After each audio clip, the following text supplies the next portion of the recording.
बच्चों, आज हम करेंगे कविता कोयल।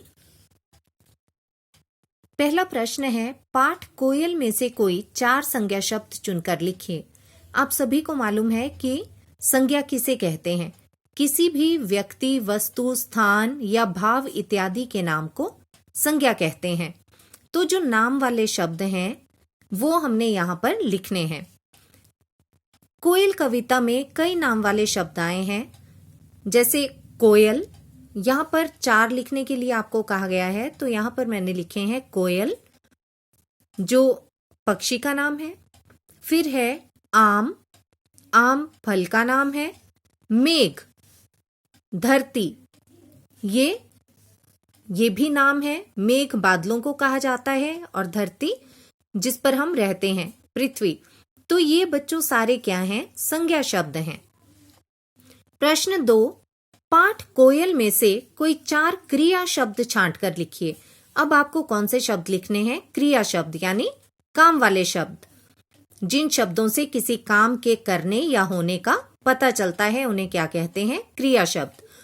तो कोयल कविता में कई क्रिया शब्द आए हैं, जिनमें से 4 यहां पर मैंने लिखे हैं। उड़ना, गाना, बुलाती और कूक कूक कर।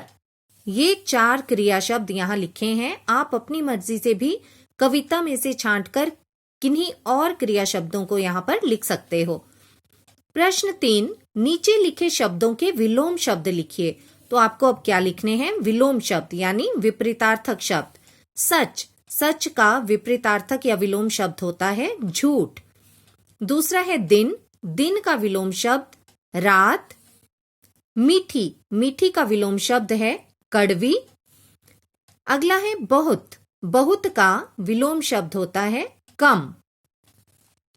प्रश्न 4, नीचे लिखे शब्दों के लिए उचित विशेषण शब्द लिखिए। बच्चों, विशेषण भी आप सभी को मालूम है, संज्ञा या सर्वनाम की विशेषता बताने वाले शब्दों को विशेषण कहते हैं। डैश बादल, तो कैसे बादल? बादलों के बारे में आपको बताना है, तो यहां लिखा है मैंने काले, काले बादल। तो काले क्या हो गया? विशेषण। ये किसका विशेषण है? बादल का। तो बादल विशेष्य हो गया और काले विशेषण। फिर है डैश पानी, कैसा पानी? साफ, साफ पानी। तो पानी के बारे में क्या बताया गया है? पानी कैसा है? साफ, इसलिए साफ क्या हो गया? विशेषण शब्द। अगला है डैश माँ, माँ कैसी है? प्यारी। तो प्यारी शब्द जो है क्या हो गया? विशेषण। अगला है चिड़िया, कैसी चिड़िया? सुंदर।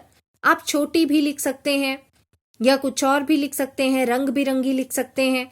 तो ये जो आपने चिड़िया के लिए शब्द लिखा सुंदर, ये क्या है? विशेषण शब्द है। अगला है प्रश्न 5, नीचे दिए गए शब्दों के वचन बदलकर लिखिए। अब आपको एक वचन के बहुवचन रूप बनाने हैं और बहुवचन रूपों से एक वचन रूप बनाना है। पहला है घर में, घर में एक वचन है, इसका बहुवचन क्या बनेगा? घरों में।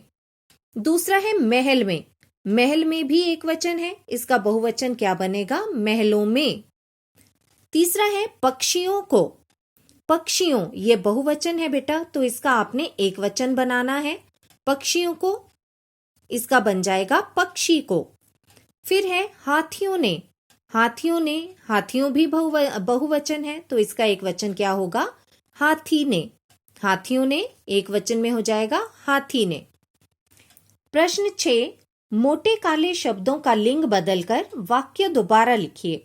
आपको यहाँ पर कुछ वाक्य दिए हैं, जिनमें से कुछ एक शब्द जो हैं वो मोटे काले अक्षरों में लिखे गए हैं। आपने इनके क्या बदलने हैं? लिंग बदलने हैं और वाक्य को दोबारा लिखना है। पहला है रानी महल में रहती है। यहाँ पर रानी और रहती, इन शब्दों को मोटे काले अक्षरों में लिखा गया है। तो आइए देखते हैं हम इन्हें कैसे दोबारा लिखेंगे। रानी का जब हम लिंग बदलेंगे तो क्या बन जाएगा? राजा। राजा, महल में रहती का क्या बन गया? रहता। राजा महल में रहता है।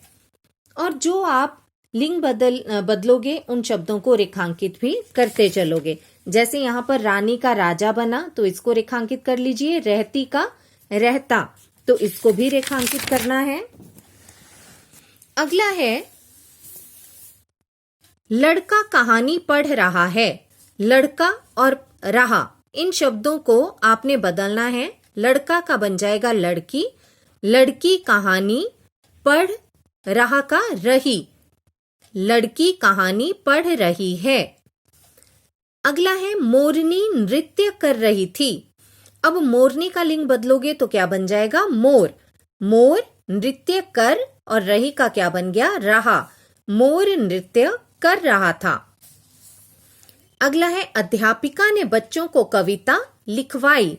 तो अध्यापिका का लिंग बदलकर बच्चों क्या बन जाएगा? अध्यापक। अध्यापक ने बच्चों को कविता लिखवाई। अगला है मामी पैदल जा रही हैं। तो मामी का लिंग बदल के क्या बनेगा? मामा। पैदल जा रही का रहे हैं। मामी पैदल जा रही हैं, मामा पैदल जा रहे हैं। तो आपने जिन शब्दों का लिंग बदलना है उन्हें आपने रेखांकित भी जरूर करना है।